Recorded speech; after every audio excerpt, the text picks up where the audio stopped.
Demək Azərbaycan xalqı nə baş verib? Çeçenistanda 17 yaşlı gənc qardaşına qarşı polis haqsızlığına dözməyərək gedib polisə qarşı nəsə eləyibdir və polislər həmin bu gənci güllələyibdir. Videosu da var. 3-4 dənə polis eyni anda güllələyir 17 yaşlı gənci. Və Çeçenistan prezidenti millətə gözdağı olaraq həmin 17 yaşlı gəncin meydini gətirib şəhərin mərkəzində cəmaət də yığıb ora ki, bəs baxın ay millət, polisə qarşı çaşanı belə güllələyib öldürərəm. Və həmin bu gəncin də bütün ailəsinin nə qədər sərvəti, evi, eşiyi var, hamısını əlinə alıb, özlərinin də bütün nəslini ölkədən didərgin eləyib. Əslində bu barbarlıq, bu vandalizm, bu şərəfsizlik bizə heç də yad deyil. Yadınızdadırmı? Bir neçə ay bundan qabaq İmişlidə 3 məktəbli uşağı öldürüb birini yaralayan həmin polisi İlham Əliyev ölkədən çıxartdı. Və orada polis maşınını aşıran vətəndaşları bir-bir tapdılar.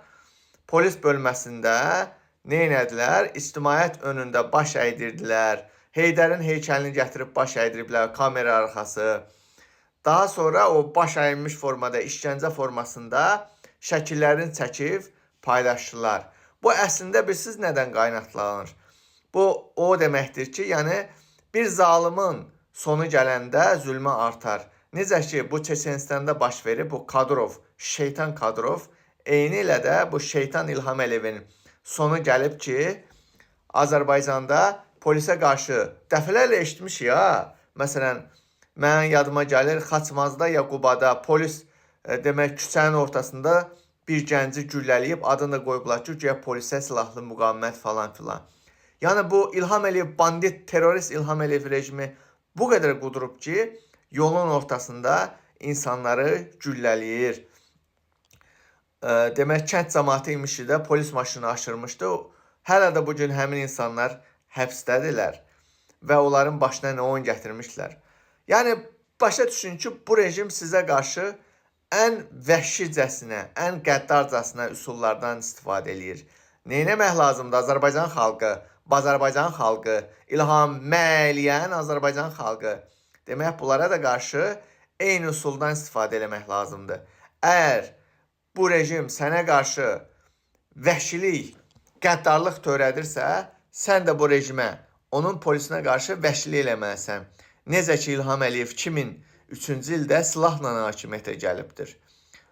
Hakimiyyəti zorla ələ keçiribdir. Bugün xaricdəkilərə cinayət şəxslərə deyirlər ki, hakimiyyəti zorla ələ keçirmək.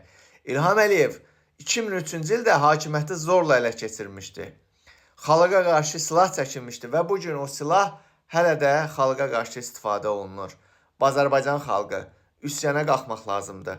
Bu terrorist rejimdən xilas olmaq lazımdır. Başa düşürsünüzmü mən nə demək istəyirəm?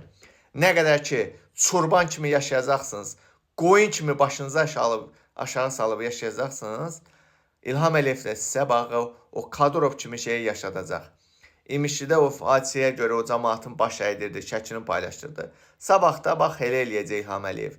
Bakı şəhərinin ortasına polisə müqavimət göstərən meydini atacaqlar, deyəcəklər, baxın ha, polisə qarşı çaşanı belə öldürərik, gözdağı verər. Yavaş-yavaş onu da görəcəksiniz. Mənim xalqım.